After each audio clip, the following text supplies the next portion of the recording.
और महासंग्राम 2023 की बात हम कर रहे हैं और बड़ी खबर आपको मैं बता रहा हूं। पुनीत, मैं आपसे मुखातिब हूं और भिंड से बड़ी खबर बता रहे हैं। सपा प्रत्याशी रविसेन जैन ने कोतवाली आकर बड़ा बयान दिया है। फिर से अपने दल में वापसी रविसेन जैन ने कर ली है। रविसेन जैन और सपा पदाधिकारियों के बीच कहा सुनी हुई है। सपा नेताओं ने पार्टी के साथ धोखा करने का आरोप लगाया। थाने में आने से पहले अपहरण की जानकारी वायरल हो रही थी। भारी तादाद में कोतवाली थाने पहुंचे हैं शहर के लोग। मामले की गंभीरता को देखते हुए मौके पर एसपी पहुंच गए और मौके की तस्वीर आप जरा देख लीजिए। भिंड की यह तस्वीर जहां पर काफी हंगामा हुआ है। सपा प्रत्याशी रविसेन जैन ने बयान दिया है कि फिर से अपने दल में उन्होंने वापसी कर ली है। पहले अगवा होने जैसी खबरें जो हैं वो सामने आ रही थी और एक वायरल हो रहा था मैसेज। सपा नेताओं ने धोखा करने का आरोप लगाया है। रविसेन जैन ने कोतवाली आकर बड़ा बयान दिया। अपहरण की जानकारी दरअसल वायरल पहले हो रही थी। देखिए ये तस्वीर आपको दिखा रहे हैं। इसके बाद बड़ी संख्या में भारी तादाद में कोतवाली पहुंच गए लोग।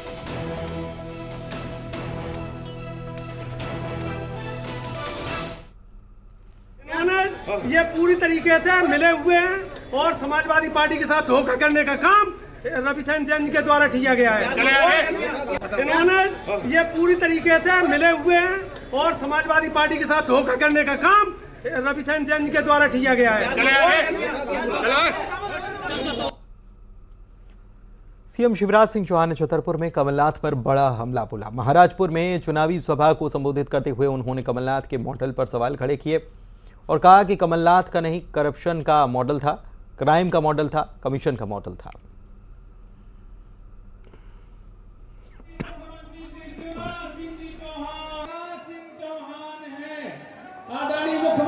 अरे कमलनाथ भैया, तुम कमलनाथ मॉडल की बात करते हो।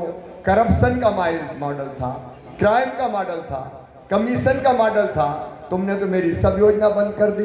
अरे मेरी बहनों, मैं पैसा देता था संबल योजना में बेटा बेटी के जन्म पे लड्डू के, वो पैसा कमलनाथ जी ने बंद कर। सागर की सुर्खी में जयसीनगर की सभा में सिंधिया ने जमकर निशाना साधा है और कहा है कि कुछ ऐसी विभूतियां होती हैं जिनके दर्शन हमें केवल चुनावी समर में होते हैं। जितने विश्वास से मैं ये कह रहा हूं उतने विश्वास से शिवराज सिंह और नरेंद्र मोदी भी नहीं कह सकते। मैंने 20 साल बिताए हैं। क्या जोड़ी है, लाजवाब जोड़ी है। एक हैं बड़े भाई, एक हैं छोटे भाई।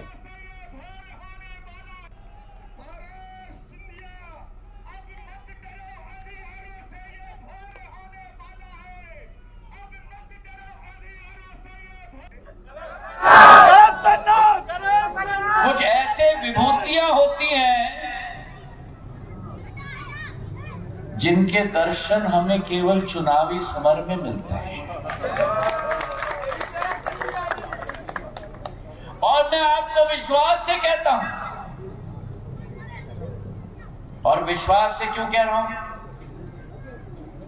जिस विश्वास से मैं आपको कह रहा हूं उस विश्वास से आपको शिवराज सिंह जी नहीं कह सकते, नरेंद्र सिंह जी नहीं कह सकते, बीडी शर्मा जी नहीं कह सकते, क्योंकि मैंने केवल इन दोनों के साथ 20 वर्ष बिताया है।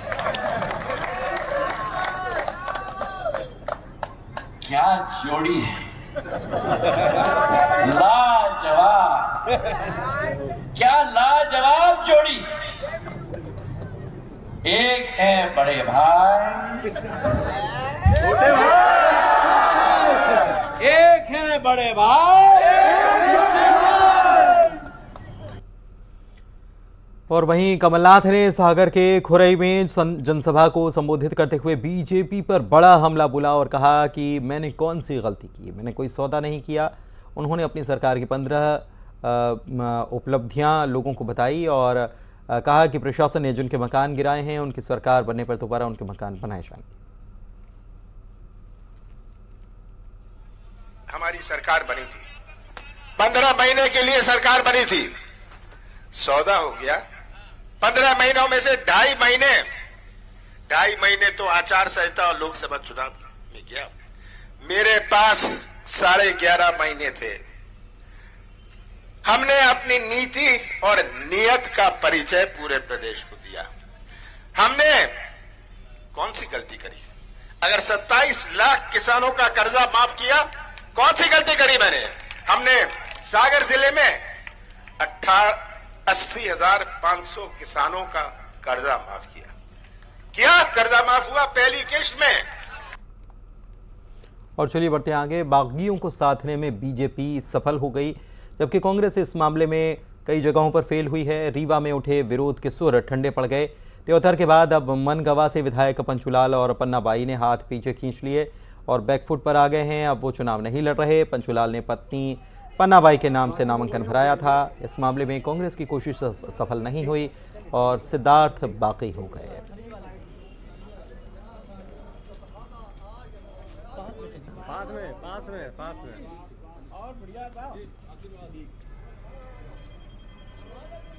भारतीय जनता पार्टी एक कार्यकर्ता आधारित संगठन है। यहाँ हम परिवार भाव के साथ पार्टी में काम करते हैं। परिवार जब बड़ा होता है, छोटी मोटी बातें होती रहती हैं, पर जब चुनाव का समय आता है, कोई भी समय आता है जहां हम सबको एक होके लड़ने की आवश्यकता होती है, हम लड़ते हैं और मिल बैठकर चर्चा करते हैं। आप हमको लगता है हमारी पूर्व विधायक पन्ना भाई प्रजापति जी के बारे में कहना चाह रहे हैं। हमारे पंचूलाल प्रजापति जी अभी वर्तमान में पार्टी के विधायक हैं, 3 बार विधायक रहे हैं। पन्ना बाई जी भी विधायक रही हैं और वह पिछले 40 साल से पार्टी की सेवा कर रहे हैं। टिकट कटने में स्वाभाविक रूप से थोड़ा बहुत मन में लगता है, मन में लगा होगा। उन्होंने फॉर्म भरा था, पर हम सब ने बैठकर चर्चा की और उन्हें पूरे कि मैं पार्टी के खिलाफ कभी भी चुनाव नहीं लड़ सकती और जो भी प्रत्याशी उसे हम सब मिलकर जिताएंगे। झाबुआ जिले के पेटलावद विधानसभा से कांग्रेस के लिए राहत की खबर है। टिकट न मिलने से नाराज निर्दलीय चुनाव लड़ने वाले कांग्रेस के बागी और जिला पंचायत उपाध्यक्ष अकमाल सिंह मालू डामोर ने अपना नाम वापस ले लिया है। कांग्रेस के अधिकृत प्रत्याशी वाल सिंह मेढ़ा का वो विरोध कर रहे थे। मेढ़ा मौजूदा विधायक हैं। मालू एक दिन पहले तक दावा कर रहे थे कि वे नाम वापस नहीं लेने वाले, लेकिन अचानक से कांग्रेस जिलाध्यक्ष प्रकाश राका के साथ वो पहुंचे और अपना फॉर्म वापस ले लिया। मैंने निर्दलीय फार्म भरा था और मेरे हाई कमान ने जो भोपाल से हाई कमान ने जो के निर्देश से मेरे को वहाँ से मेरे को निर्देश दिया कि बोले आप फार्म उठाइए, आप पार्टी का काम कीजिए, आप 3 बार से जिला पंचायत सदस्य हो, पार्टी के पदाधिकारी हो, तो पार्टी के निर्देश अनुसार मैंने फॉर्म वापस किया। अब ये मान लिया जाए कि आप पूरी तरीके से वाल सिंह मेढ़ा के साथ में हैं। देखो, पार्टी का मामला है तो पार्टी का काम तो करना ही है। मंडला में बीजेपी के बागी पूर्व विधायक शिवराज शाह ने नामांकन वापस ले लिया। टिकट न मिलने से नाराज शिवराज शाह ने निर्दलीय नामांकन दाखिल कर दिया था। नामांकन वापसी के समय उनके साथ उत्तर प्रदेश के मंत्री अनिल राजभर और बीजेपी जिला अध्यक्ष भीष्म द्विवेदी भी मौजूद थे।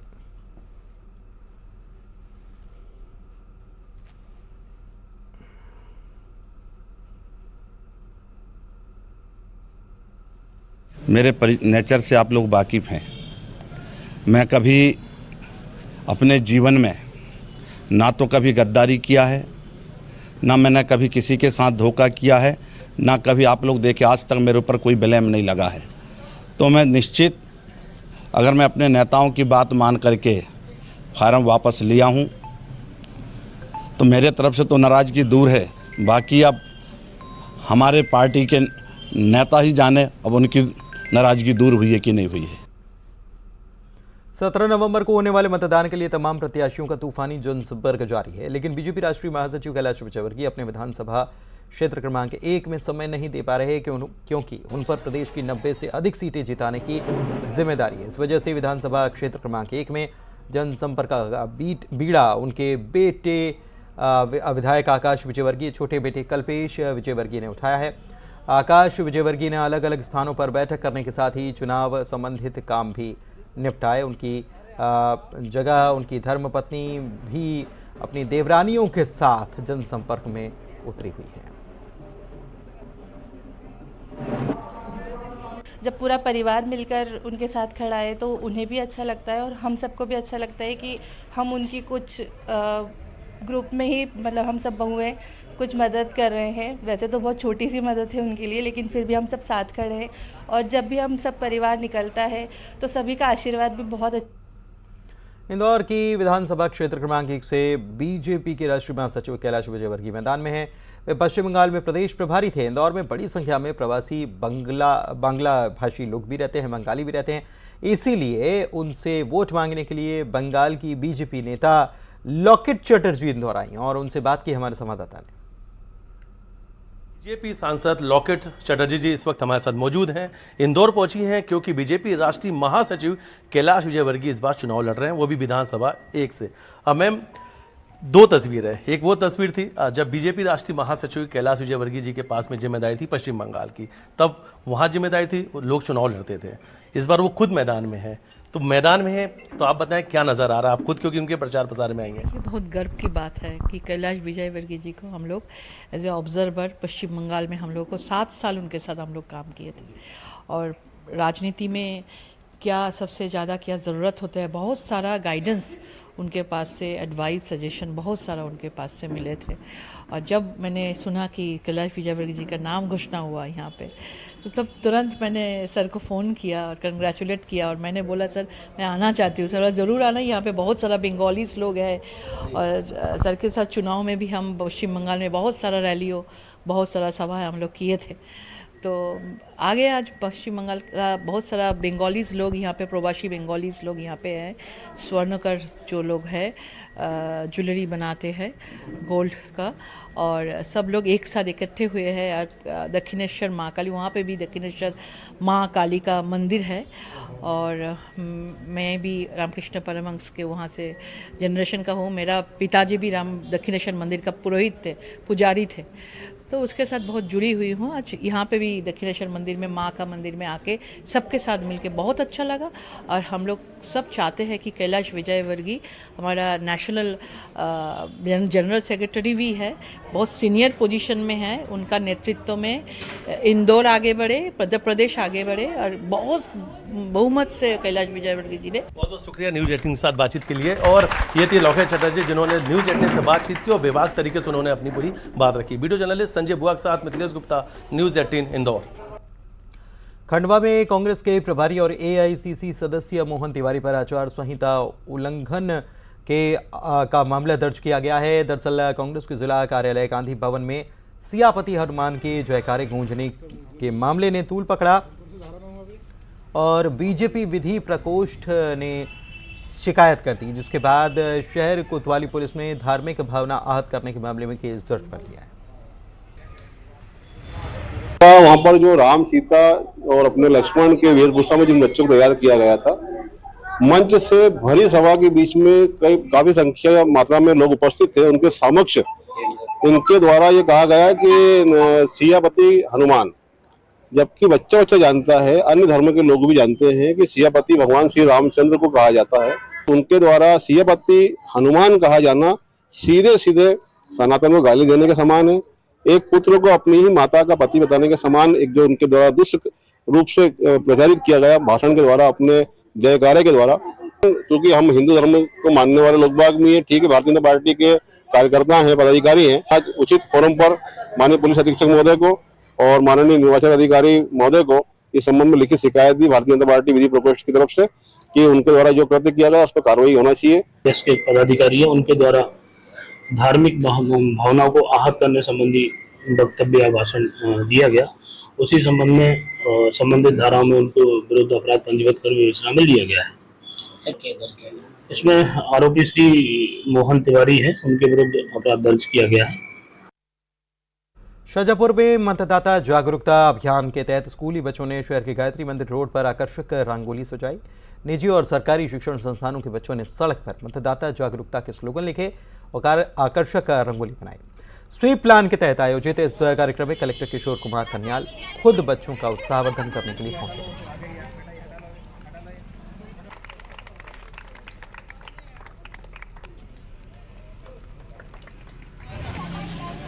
में स्वीप एक्टिविटीज़ के तहत विभिन्न स्कूलों के प्यारे प्यारे बच्चों ने और इवन टीचर्स ने भी मिलकर रंगोली का कार्यक्रम किया और साथ ही यहाँ पर डिफरेंट पेंटिंग्स भी बनाई गई। बच्चों का अपार उत्साह है। मैं स्कूल के आचार्यों को, उनके टीचर्स को भी धन्यवाद देना चाहूँगा। बच्चों को प्रेरित किया, बच्चों को भी हमने प्रेरित किया कि उनमें से बहुत लोग ऐसे हैं जो अभी छोटे हैं, मतदान नहीं दे सकते, लेकिन वो अपने पेरेंट्स को और उनके घर में जो बड़े लोग हैं जिनका मतदाता सूची में नाम है उनको वोट डालने के लिए जरूर बताएंगे। ऐसा बच्चों ने भी फिर हमें बताया। हरदा में महिला मतदाताओं में मतदान के प्रति जागरूकता बढ़ाने के लिए जिला प्रशासन ने अनोखी पहल की। इस पहल के तहत महिलाओं और युवा महिला मतदाताओं के बीच क्रिकेट प्रतियोगिता का आयोजन किया गया, जिसमें पहली बार मतदान करने वाली बालिकाओं ने भी हिस्सा लिया। दर्शकों में बड़ी संख्या में महिलाएं मौजूद थीं। क्रिकेट मैदान पर महिलाओं की टीम ने जमकर रन बटोरे और महिला टीम के नाम भी चुनाव से संबंधित रखे गए थे। एक टीम बनाई गई EVM 11 और दूसरी टीम का नाम रखा गया VVPAT 11। कुछ 6 ओवर के मैच में पहले खेलते हुए EVM 11 ने कुल 40 रन बनाए। इसके बाद जवाब में VVPAT 11 ने 4 ओवर में ही 40 रन बनाकर मैच को जीत लिया। नव मतदाता कनक सोलंकी को मैन ऑफ द मैच चुना गया। इस विधानसभा चुनाव 2023 के अंतर्गत आज हमने महिला बाल विकास की टीम ने क्रिकेट खेला। मैं सभी मतदाताओं से अपील करती हूं कि 2023 के मतदान में पूर्ण सहयोग दें और सभी अपना मतदान करें। क्यों आप लोगों ने क्रिकेट खेला? हमने मतदाता जागरूकता को बढ़ाने के लिए इस विधानसभा चुनाव में 100% मतदान हो, इसलिए हमने क्रिकेट। एक्चुअली आपको जैसे पता है, सभी को पता है कि हम लोगों के यहाँ 17 नवंबर को चुनाव है विधानसभा का, तो विभिन्न तरह की स्वीप गतिविधियाँ हम लोग चला रहे हैं, जिसमें मतदाता जागरूकता के लिए कार्यक्रम किए जा रहे हैं। उसी के तहत आज महिलाओं का एक क्रिकेट प्रतियोगिता का मैच किया गया था और बड़ा अच्छा मैच हुआ। वो शानदार तरीके से वहाँ पर हम लोगों ने 2 टीमें बनाई थी, उन टीमों का चयन किया गया था और महिलाओं ने बहुत उत्सुकता के साथ उसमें भाग लिया और उससे हमें ये है कि बहुत सी महिला मतदाताओं के बीच में और खासकर और युवा मतदाताओं के बीच में इसका काफ़ी अच्छा संदेश है। खबर खरगोन से, जहां पर कसरावत में निजी यात्री बस ने बाइक सवार को टक्कर मार दी। हादसे में मौके पर 30 साल के बाइक सवार अरविंद उइके की मौत हो गई। दूसरा सवार घायल हो गया। टक्कर मारने का CCTV सामने आया है। टक्कर के बाद चालक बस लेकर फरार हो गया। मौके पर पहुंची पुलिस ने घायल को कसरावत में प्राथमिक उपचार के लिए भर्ती कराया गया, जहां से उसे जिला अस्पताल रेफर कर दिया गया।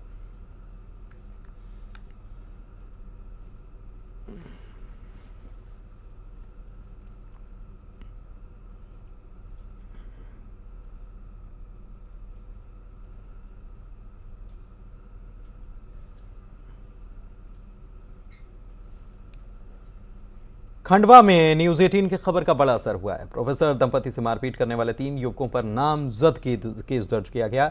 राजा भसीन, महीप सिंह और गगन पर केस दर्ज हुआ है। रसूख के दम पर रईसजादों ने मारपीट की थी। महिला के बाल खींचे गए थे और पैर पकड़वा कर माफी मंगवाई गई थी।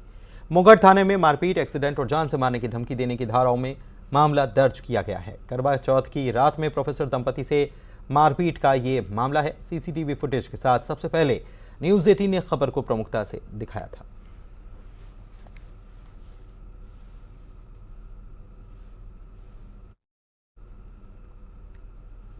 3 बजे सजेस्ट किया कि अपन प्रभु प्रेम पसंद वहां पे चलो, वहां पे भीड़ भाड़ होगी, भैया होंगे, अपन उनके पास जाके खड़े हो जाएंगे। हम लोग वहां पे जाके गाड़ी रोकी और बंदा इतना तेज था कि गाड़ी में वहां पे मारते मारते बचाओ, बाजू में आके इसने अपनी गाड़ी टिकाई और उतरते हुए चिल्ला चिल्ला के बोला, अब देखो मैं तुम्हारा क्या हाल करता हूँ। टुकड़े टुकड़े करके डाल देते, गिन भी नहीं पाते, इतने टुकड़े करते इनके। हमें तो हमारी सुरक्षा की दृष्टि से हम यहाँ खंडवा में अकेले रहते हैं। दोनों ही पति पत्नी अपनी अपनी फील्ड में है, जॉब करते हैं। हमारा कॉलेज 12 किलोमीटर दूर है और ऐसे लोग कुछ भी कर सकते हैं। हमें अकेले हमारे कॉलेज जाना पड़ सकता है, तो हमें तो पुलिस का प्रोटेक्शन चाहिए इसमें। अगर वो नहीं मिलेगा तो हमें खंडवा शहर सुरक्षित नहीं है और इन पे कड़ी से कड़ी कार्रवाई होना चाहिए। ये देखिए, इसमें जो जैन दंपति है जो कि प्रोफेसर है, कल इनके साथ में जो है पहले एक्सीडेंट हुआ और एक्सीडेंट के बाद में जो है 3 व्यक्तियों के साथ के द्वारा मारपीट की गई, जिसमें राजा वसीम, गगन और महीप सिंह, इनके तीनों के नाम अभी तक जांच में सामने आए हैं। तीनों के खिलाफ हमने अपराध पंजीबद्ध कर दिया है, इसमें मारपीट और एक्सीडेंट और जान से मारने की धमकी और सभी संभावित धाराओं में अपराध पंजीबद्ध किया है और आरोपियों को हमने अरेस्ट कर लिया और आवश्यक वैधानिक कार्रवाई की जा रही है। और चलिए आगे बढ़ते हैं, बात करेंगे हरदा की, जहां पर रेड गांव में एकलव्य छात्रावास में रहने वाली 13 वर्षीय छात्रा की संदिग्ध परिस्थितियों में मौत हो गई। सुबह तबीयत बिगड़ने से छात्रा को अस्पताल ले जाया गया, लेकिन रास्ते में ही उसने दम तोड़ दिया। अधीक्षिका ने बताया कि छात्रा को अस्थमा की शिकायत थी। मौत के सही कारणों का पता पोस्टमार्टम के बाद ही चल पाएगा। छोड़ के गया हमने। आपकी बेटी कहाँ पढ़ती थी? रेड गांव। कहाँ रेडगांव में? हाँ, छात्रावास में। अरे इनने हमको फ़ोन लगाया सुबह 6-7 बजे। हाँ, क्या बोले? जब भी आपको कि तुम्हारी गुड़िया की तबीयत खराब हो गई, एक बार खून की उल्टी हुई। अच्छा। सुबह मैं तो स्थापना दिवस के उपलक्ष्य में बच्चों को लेकर वहाँ डांस कराने गई थी खरदा। मुझे सुबह फ़ोन पे बताया कि इसका स्वास्थ्य खराब है, तो मैंने कर्मचारी के फ़ोन से इससे बात की। मैंने कहा बेटा तुमको रात में ही बताना था ना कि यदि रात में तबीयत खराब थी। तो बोले मैडम रात में मैं ठीक थी, अभी हुआ मुझे। जैसे फ़ोन किया उनने, मैंने प्रिंसिपल सर को फ़ोन किया। उज्जैन में एक युवक पानी की टंकी पर चढ़ गया। भैरवगढ़ जेल परिसर में बनी पानी की टंकी पर जैसे ही युवक के चढ़ने की खबर मिली, जेल प्रशासन पहुंचा और उसे नीचे उतारने की कोशिश की गई। किसी तरह जेल प्रहरी और लोगों ने टंकी पर जाकर युवक को पकड़ा और उसे नीचे उतारा गया। बातचीत पर पता चला कि युवक जो है अर्ध विक्षिप्त है और सागर का वो रहने वाला है। उसे जेल प्रशासन ने भेरूगढ़ पुलिस को सौंप दिया है। और खबर उज्जैन से, जहां पर उन्हेल तहसील के पास 2 ट्रकों में टक्कर हो गई। टक्कर इतनी जबरदस्त रही कि दोनों ही ट्रकों में आग लग गई। मौके पर ड्राइवर्स ने अपनी जान तो बचा ली। सूचना पर फायर ब्रिगेड को खबर की गई। आग पर काबू पाने की कोशिश हुई। इस घटना से उज्जैन मार्ग पर दोनों तरफ लंबी वाहनों की कतार भी नजर आई। लोग तो निकल गए मेरा।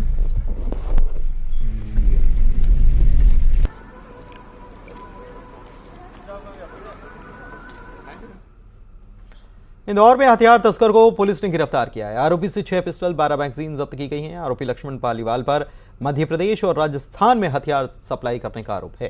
क्राइम ब्रांच आरोपी से पूछताछ करने में लगी हुई है। कुछ बड़े खुलासे इससे संभावित हैं।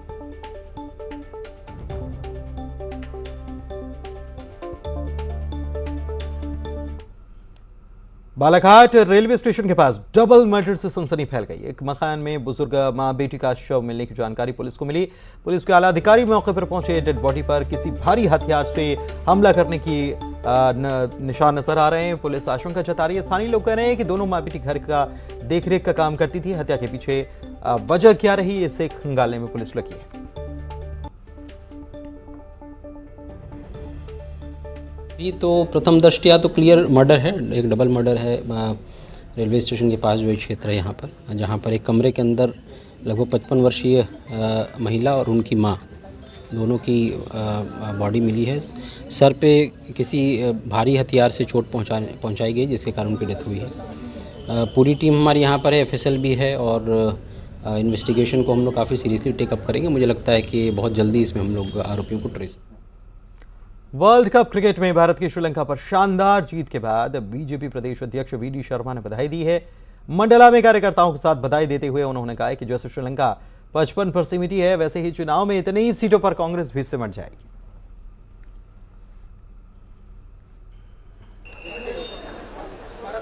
भारत की टीम को बहुत बधाई, बहुत बहुत शुभकामनाएं। और जितने रन श्रीलंका ने बनाए हैं मध्य प्रदेश में,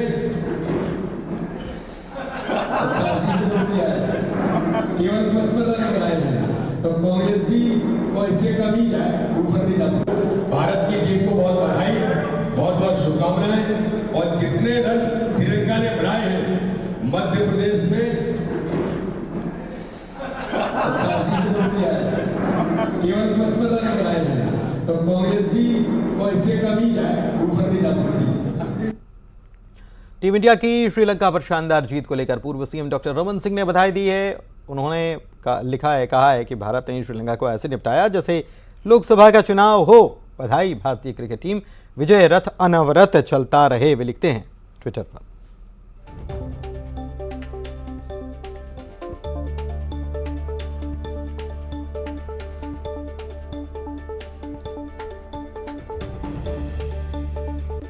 पूर्व सीएम लिख रहे हैं विजय रथ अनवरत चलता रहे, ये कामना के साथ बधाई दे रहे हैं भारतीय टीम को। और साथ ही साथ चूंकि चुनाव का मौसम है, तो जैसे लोकसभा का चुनाव वो भी उन्होंने याद दिला दिया है। तो चुनावी रंग में हर कोई रंगा हुआ नजर आ रहा है। इससे पहले हमने आपको VD शर्मा को सुनाया, बीजेपी के प्रदेश अध्यक्ष मध्य प्रदेश के, और वो भी किसी का मैसेज पढ़कर बता रहे थे। और अब डॉक्टर रमन सिंह ने भी ट्वीट किया है और अलग अंदाज में टीम इंडिया को बधाई दी है। चुनावी मौसम है तो इसका रंग सब पर चढ़ा हुआ है।